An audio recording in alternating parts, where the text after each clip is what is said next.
Hi అండి, నమస్తే అందరికీ. ఇవాళ రెసిపీ పాలకూర ఇంకా మామిడికాయ వేసి పప్పు చేయబోతున్నానండి. చాలా బాగుంటుంది. మామిడికాయల సీజన్ కాబట్టి ఇలా చేసుకుంటే ఒకసారి చాలా బాగుంటుంది. ముందుగా స్టవ్ వెలిగించుకొని కడాయి పెట్టుకొని అందులో ఆయిల్ వేసుకోవాలి. వేడిన తర్వాత ఆవాలు, జీలకర్ర, వెల్లుల్లి వేసుకొని కొద్దిగా వేయించుకోవాలి.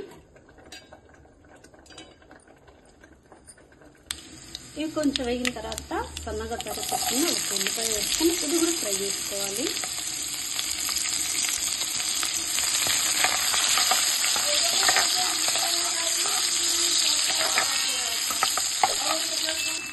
ఇప్పుడు ఇందులో కొంచెం కరివేపాకు, 2 నిమిషాలు వేసుకొని వేసుకోవాలి. ఆయిల్ కొంచెం వేడిన తర్వాత ఆవాలు, జీలకర్ర, వెల్లుల్లి వేసుకొని కొద్దిగా వేయించుకోవాలి. ఇవి కొంచెం వేగిన తర్వాత సన్నగా తరుపుకుని ఒక ఉల్లిపాయ వేసుకొని ఇది కూడా ఫ్రై చేసుకోవాలి.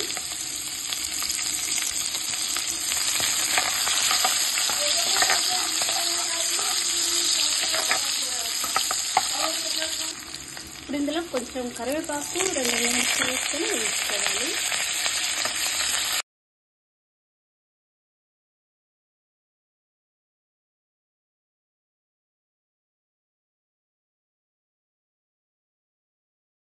ఇప్పుడు వేయించుకున్న పోపులో 2 సన్నగా తరిగి పెట్టుకున్న టమాటాలు కూడా వేసుకోవాలి. ఇప్పుడు 1.5 కాయ మామిడికాయ వేసాను. కాస్త పుల్లగా ఉండైతే 1.5 వేస్తే సరిపోతుంది. 1 కప్పు కందిపప్పు వేసాను కాబట్టి. ఇప్పుడు 2 పచ్చిమిరపకాయలు సన్నగా తరిగినవి, అలాగే కొద్దిగా కారం, పసుపు, సరిపడా కారం, పసుపు వేసుకోండి. ఇవన్నీ వేసి ఒకసారి ఇలా కలుపుకోవాలి. మామిడికాయ సీజన్ కదా, పప్పు పాలకి వేసి చేసుకుంటే చాలా బాగుంటుంది.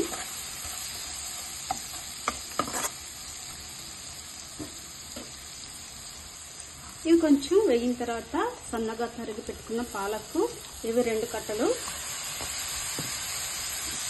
వేసుకొని ఒకసారి ఉడకనివ్వాలి బాగా.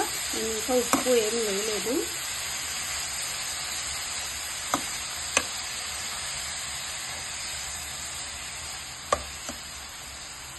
ముందుగా నేను పప్పు ఉడికించి పెట్టాను చూడండి.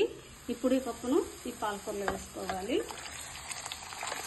1 కప్పు కందిపప్పు తీసుకున్నాను. కందిపప్పు అయితేనే మామిడికాయ పప్పుకి చాలా బాగుంటుంది. ఒకసారి కలిపేసుకోవాలి.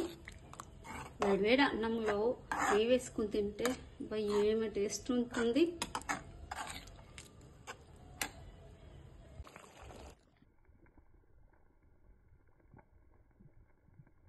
ఇప్పుడు ఇందులో సాల్ట్ 1 స్పూన్ వేసాను, చూసుకొని వేసుకోండి.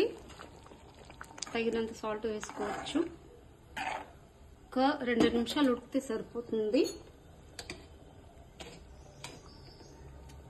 ఉప్పు కొంచెం తక్కువ ఉంది కాబట్టి ఇంకొంచెం వేస్తున్నాను.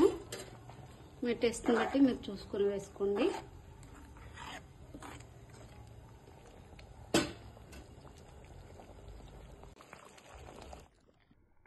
ఈ రెసిపీ మీకు నచ్చినట్లయితే తప్పకుండా నా ఛానల్కి సబ్స్క్రైబ్ చేయండి, లైక్ చేయండి ప్లీజ్. Thank you.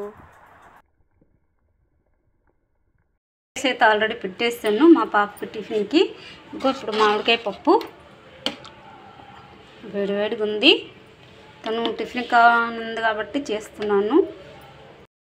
ఆఫీస్కి తీసుకెళ్తుంది, అందుకే ప్యాక్ చేస్తున్నాను.